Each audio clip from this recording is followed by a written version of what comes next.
ഏട്ടാ, അച്ഛനിപ്പോ പുറത്തല്ലേ ജോലി? ആ അതിനെന്താ? 2-3 മാസമായി അച്ഛൻ നാട്ടിൽ വന്നിട്ട്. ഇന്നലെ അച്ഛൻ വന്നിട്ടുണ്ട്.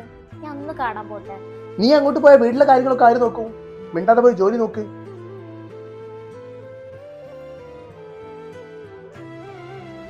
എടി, ഫ്രണ്ടിന്റെ വീട്ടിൽ കല്യാണം കേട്ടോ. ഞാൻ റിസപ്ഷൻ ഒക്കെ കഴിഞ്ഞ് രാവിലെ വരുള്ളൂ.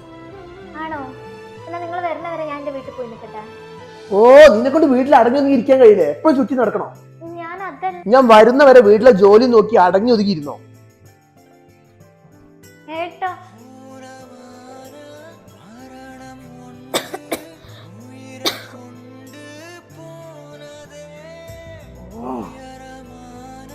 നീ പെട്ടെന്ന് മാറ്റിക്കേ, ഞാൻ വീട്ടിലാക്കി തരാം. വേഗം നോക്ക്.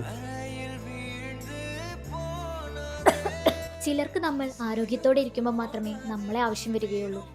ഇല്ലാത്തപ്പോൾ നമ്മൾ വെറും പാഴ്വസ്തുക്കൾ മാത്രമാണ്.